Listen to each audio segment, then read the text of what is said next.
Hey, babe.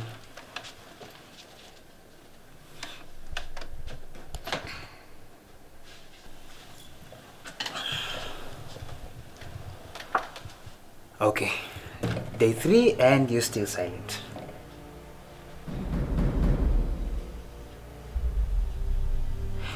Okay then. My day went fine. I had a hit with the project though. It was supposed to start today, but it did not.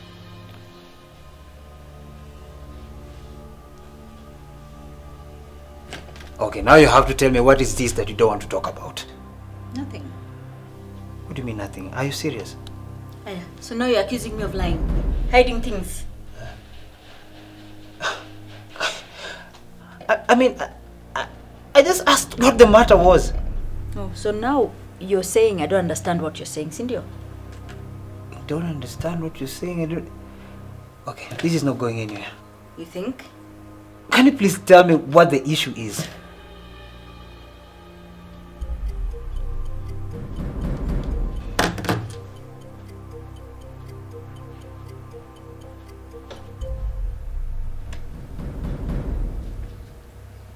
You're not the man I married anymore. You don't love me anymore. You don't care about me. You don't even find me attractive anymore. Like, I'm not valuable to you anymore. You said you'd never change. Okay. I'm sorry. I didn't know. How could you know? How could you know and you're never here? You never call me. You never spend time with me. You hate me. Come on. What did I ever do to you?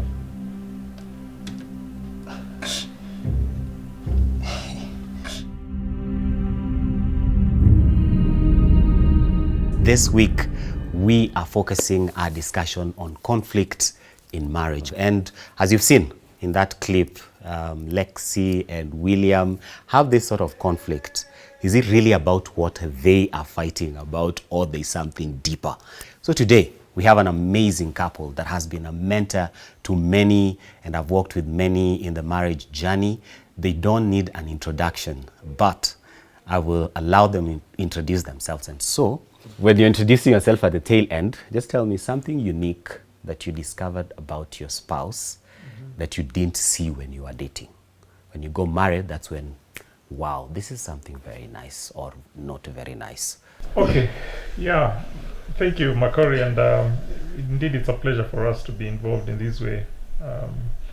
So my name is Sami Mate, and next to me is my dear wife of 18 years, Debbie. We've been together for just about 20 years, and we have 4 children, 4 boys.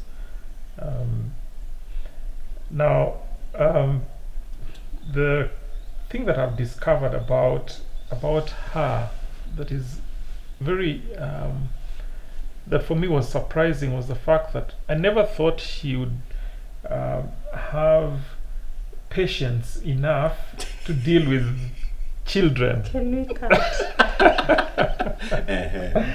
But she has surprised me. She has surprised me because she's been able to manage the children, especially when it comes to learning and the schooling.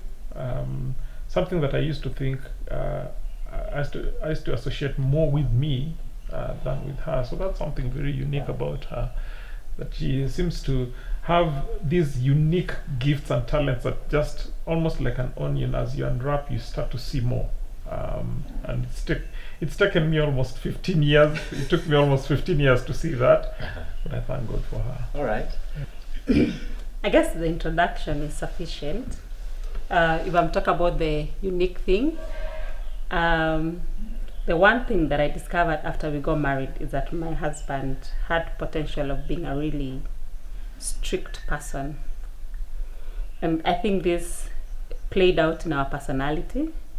I'm very easy-go-lucky, and he follows rules, and he likes people to follow and obey authority and rules. So that was interesting. I knew he had that. I just didn't know to what extent. And then in marriage, you discover Yes, we have to follow certain rules in certain things. That was a tough one, but it's been 18 years, so clearly I adjusted. Or he adjusted. Okay. Yeah. She taught the line. Anyway, now let's get to the discussion of the day. Yeah, we are talking about conflict in marriage. I think the best place to start is there a marriage that does not go through conflict? I mean, happily ever after, walking to the beach with the sun kissing your face and holding hands and the lady, you know, jumping. I think just like life, is there a life that has no conflict? If you're going to live with people, if you're going to even live alone, as long as you're breathing and there's something you're doing, if you don't have conflict with people, then you have conflict within. I think conflict is part of life. How we deal with the conflict is the issue. I look at it from the perspective of, use the example of a car and the wheels. You move by virtue of the friction between the wheels and the ground, or the tire and the ground. And we make a habit of replacing our tires ever so often when they get worn out, so that there's more traction. And so I think without that friction, there'll be no movement. And so I also tend to think human relationships and marriages are pretty much like, follow the same analogy. You know, without friction, without getting that sense of traction and abrasion, then there's no forward movement or back movement. And so I don't think there are marriages that succeed without some reasonable, healthy form of conflict. All right, and there's this saying, I don't know whether it's a research that was done, I'm not sure about that, but there's this saying, the grapevines and out there, you would hear that people who are married are looking for a way out.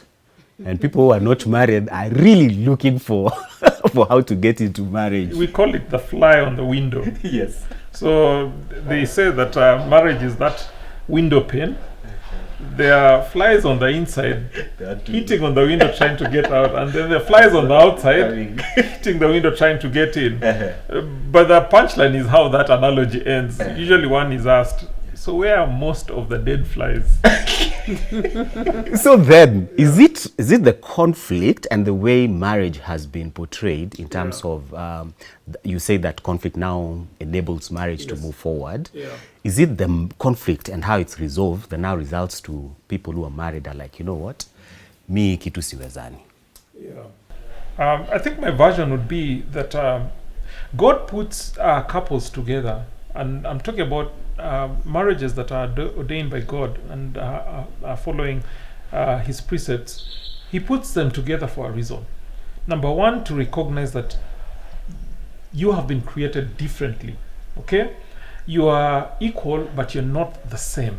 Right? And then the next thing that he then does is he tries to each individual in the marriage is required to learn that this does not come naturally. All right? And so as a man, I'm required to learn some things in the context of this relationship that I wouldn't learn naturally. And same thing for her. Okay? And so because of that, because we're created differently, and the God has ordained marriage to be the institution where we would then be like learning things that would not learn naturally, of course there will be conflict. There will be conflict. And but invariably, I think I'll probably say most of the conflict arises from the fact that we do not recognize that this particular institution has been made for this particular purpose, and so we get lost in ourselves, and that's what causes what I'd call continuous or habitual conflict. All right. As you respond, also, what are some of those things that you didn't come into this marriage and they were natural for you and you had to learn? You can give examples as you respond. Some of the things that I had to learn while in the marriage, I think just simply obedience, submission. Nifundishe kunyamaza. acha kucorrupt mambo ya wenyewe. But you know what we've been taught about the wife submitting, and I know that's a topic that's been abused, especially unfortunately in the Christian circles, but also to learn to submit in a way that's honorable to him, but that doesn't kill me, doesn't squash who I am. You know, learning that yes, I'm an individual, I am capable of certain things in my life, and to mean that the fact that I'm submitting to him, then I mean that I no longer exist. It's not like he's taken over my life. So that's been a difficult one. But again, 18 years later, it's a sign that I've learned. Something has been learned. But that was for me a really tricky one, because I grew up in an environment where, I mean, apart from my parents, no one else told you anything. You chose what to do and you ran with it. Then now you get married and there are things that I want to do, but then I know they're not healthy for this relationship and I really want to do them. Then he says, oh, by the way, please consider not doing that. And I'm like, excuse me? But then knowing that if I go ahead and do it, consequences might not work for this marriage. Yeah, and just learning to let go of some of those things that I considered, you know, what they call kichwa ngumu. Yeah. Yeah, for me, I think what has been hard to learn is learning to love. I assumed that, you know, love is something that would come naturally. My expression of love to her would come. Oh my goodness, that has been so hard. Learning how to love, and I now understand why it's an imperative in the Bible that for the man that men love your wives. Doesn't come naturally for us, and so let me give you an example. I have learned that loving her means being able to listen to her, to communicate to her, to talk to her. You know, some of those things for me don't come naturally. It means going out of my way to make time for her. In my natural thinking, I would have felt it that loving her means providing for her, paying all the bills, but that's not necessarily an expression of love. Gifts, which you are still learning. Yeah, I'm still learning how to give gifts. Looks like there's a story over there. Don't get me started on that one. Yeah. But I know you've touched a bit about it. Some of the things that lead to conflict. Yeah. I think let's break that a bit more. What are some of the things that now, as married couples on your first year, 10th year, 15th year, what are some of these things that, you know, lead to you colliding and having different opinions and, you know, some drawing the line and saying, you know, mimi ndio mwanaume wa hii nyumba na hivi ndio vile kutafanyika. Na mimi ndio nabeba funguo ya nyumba. Na mimi ndio nabeba funguo ya nyumba. Na mwingine anasema kama mimi ndio napika kwa hii nyumba hivi ndio vile kutafanyika. You know, what are some of these things that lead to conflict? I think for me the main one has been just our natural self to be selfish, to always want things for me, myself, and I first. And realizing that as a Christian one, and just in life, it can not always be about you. Not to say that you should neglect yourself, but I think when you get married, you need to get to the point where you appreciate the fact that now I'm sharing this space with somebody else. How do I want them to treat me? Am I willing to treat them the way I want them to treat me? Because often we want to be treated a certain way, but we're not willing to reciprocate. You know, I want him to go get me hot water in the night because I'm cold, but I don't want to ensure that when he wakes up, there's something hot for him to drink. I think that's selfishness, where I want to go, if we have one car, for example, I want to be the one to always have the car. You figure out how you'll sort yourself out. Not thinking, perhaps should I consider let him have the car? Then along the way, we'll find a working formula around this. The essential differences between who I am and who she is. Okay. And you can look at it from a temperament perspective, from a personality perspective, background and baggage. Yeah. And we've been socialized differently. We've grown up in different environments. I came from a very peaceful background. Not like her. Her background was very Colorful.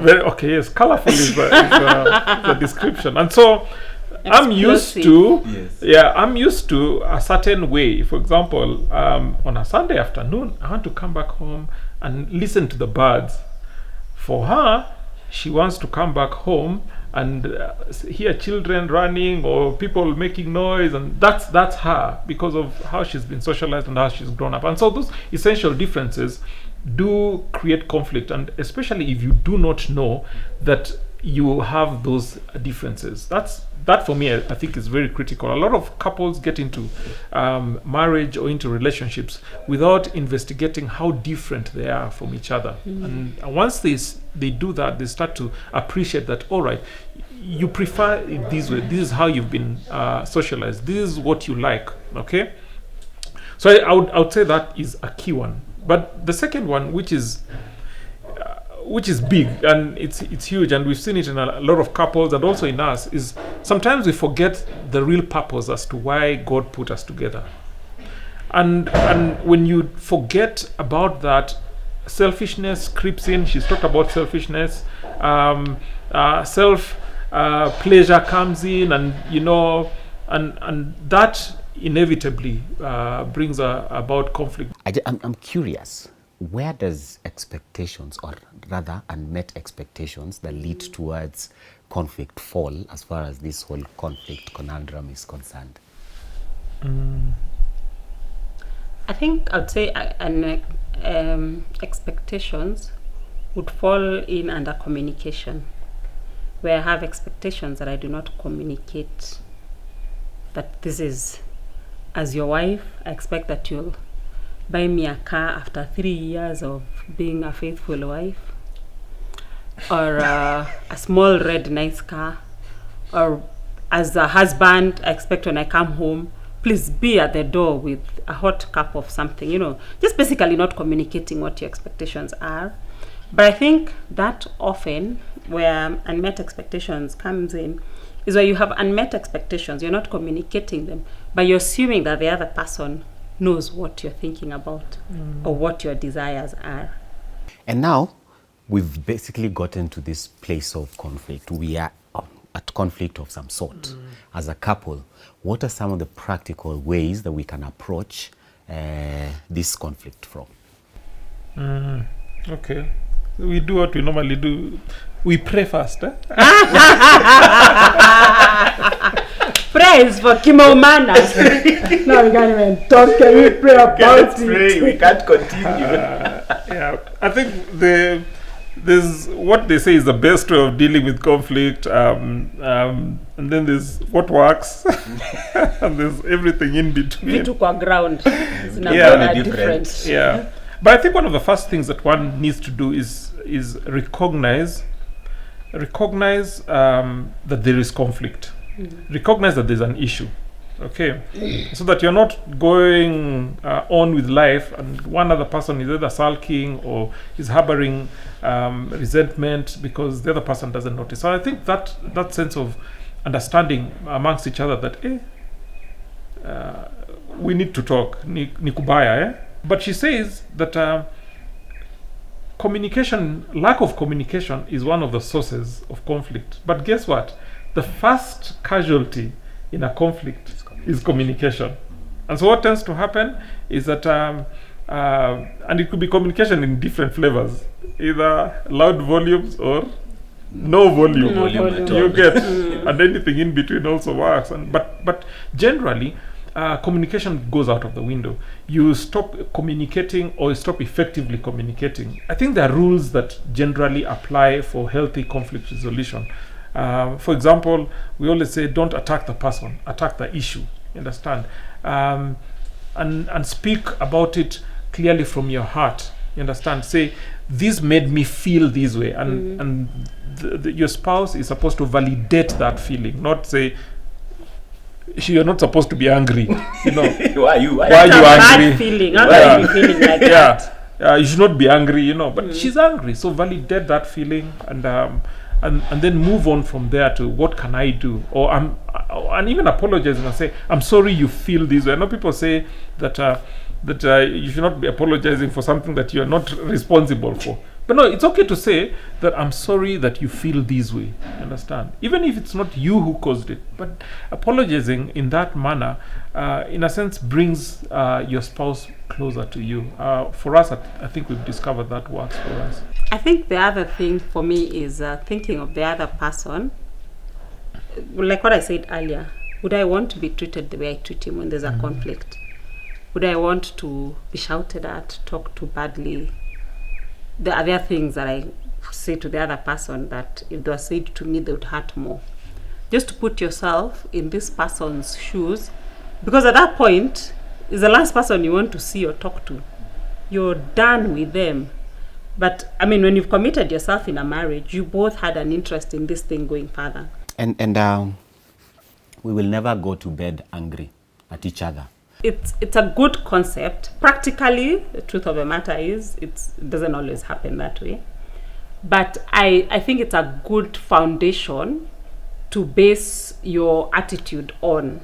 You know, where, yes, I might literally sleep angry, but am I willing? Is my heart at a place where I want to work out this conflict? I think what that statement really meant is that make it your duty to resolve conflict as soon as you're able to. I think that's really the attitude behind it, and saying that do not let issues pile up, and so that by the time you're dealing with them, you don't know the difference between this issue and the next issue. And so that tends to be one of the biggest challenges I've seen people dealing with, because they tend to not know how long to wait, how soon to do it, where to do it. Also because when you keep piling conflict, at some point you can't even tell which one it was, which one hurt the most, or which one triggered. That when you start now unearthing it, it's so messy. You built on it for so long, it's fermented, it just blows up. All right, and we are coming to a close of this discussion. I know we can't fully exhaust conflict and conflict management when it comes to marriage, but I want us to just close this conversation at this point, and this is what I would want us to do. So that is your camera. Speak to the wives. 18 years later, a few words as far as conflict management is concerned, speaking directly to the wives, and then we'll come to Debbie, who'll speak directly to the husbands. God has given you that man to live with for a reason. That man is not perfect. In fact, that man has started his journey of maturity. Most men start their journey of maturity when they make this step to get married. And so God is still not through with him. So cut him slack.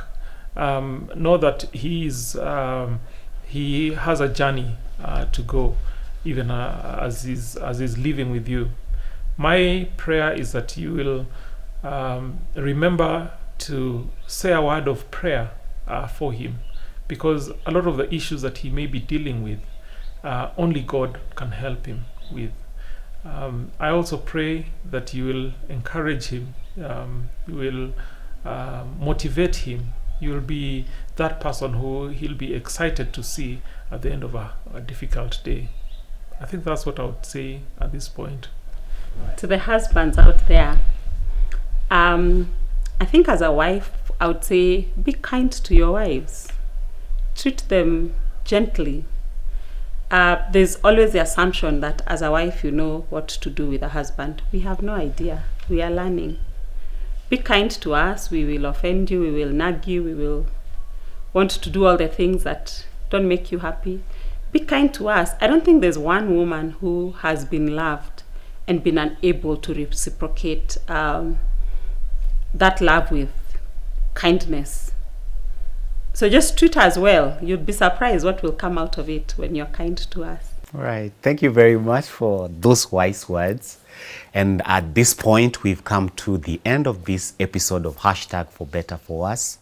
However, this conversation keeps on going on our social media platforms. The handles are running on the screen even as we speak, on Facebook, on Twitter, and on Instagram. And if you're out there and you are going through some sort of conflict or any other issue as far as your marriage is concerned, reach out to us. There's a team that would want to pray with you, would love to walk with you and counsel with you. You don't have to go through it alone. There is help, reach out. And until next week, when we'll be looking at a different topic and having a similar discussion, I'm sure you've learned and enjoyed something from this episode. So do me a favor, share it with everyone, tell everyone to subscribe so that next week also we'll continue learning as we go, as we build each other, because God intended that our marriages would thrive. See you next week. I've been Fred Makori, and I've been here with Sami and Debbie Mate.